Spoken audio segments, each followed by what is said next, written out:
J'appartiens à l'association Nature et Progrès Gard. Nature et Progrès, c'est une association qui est pour l'agriculture biologique et qui a été en 1964 la première association à mettre au point des cahiers des charges. Cahiers des charges d'ailleurs qui ont servi de base pour faire l'agriculture biologique après de façon officielle par l'État. Donc en fait, nous, ce qu'on prône, c'est vraiment l'agriculture biologique sans pesticides, sans fongicides, sans tous ces produits qui se finissent par cides, qui sont tous des homicides. On a vraiment, pour mettre en avant cette idée-là, on parle surtout d'un côté avec toute la matière minérale du sol. Donc toute la matière minérale, c'est les montagnes qui se dégradent, qui se transforment, qui se cassent, qui vont faire du sable, des limons, de l'argile. Tout ça, c'est de la matière minérale. Et de l'autre côté, on a toute la matière organique. Donc la matière organique, c'est tout ce qui est vivant, les arbres, les plantes, tous les animaux. Tout ça, c'est la matière organique. Et pour faire un bon sol, il faut un complexe argilo-humique, c'est-à-dire l'argile, la décomposition de tout ce qui est minéral, et humique, c'est l'humus, tout ce qui est décomposition de la matière organique. C'est ce mélange des deux qui est appris à tous les jeunes agriculteurs dans les lycées agricoles. On parle toujours du complexe argilo-humique, mais à l'heure actuelle, il n'y a plus d'humus dans les terres où on a cultivé avec des pesticides depuis très longtemps. D'ailleurs, les jeunes agriculteurs qui s'installent, en ce moment, ils disent tous, on a une terre sèche.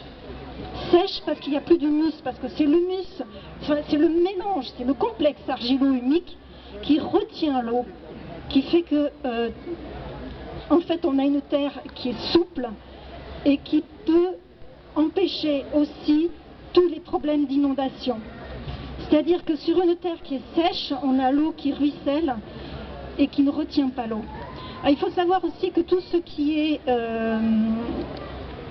engrais, pesticides, fongicides et tous ces produits-là, ce sont des produits minéraux.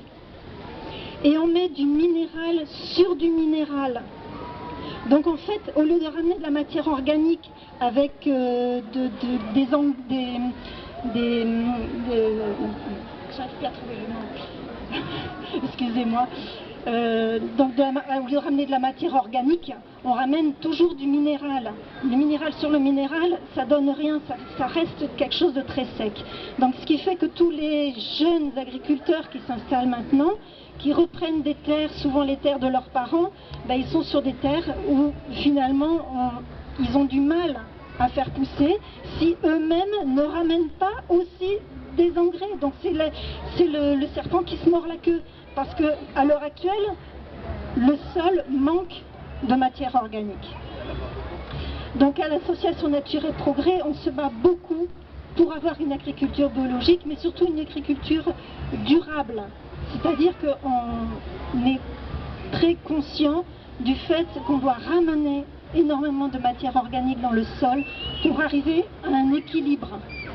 Et ceux qui disent dans les lycées, en fait, ils oublient après de dire aux jeunes la manière de ramener la matière organique. Parce que justement, on a les lobbies derrière qui poussent à l'utilisation de tous ces engrais, tous ces pesticides.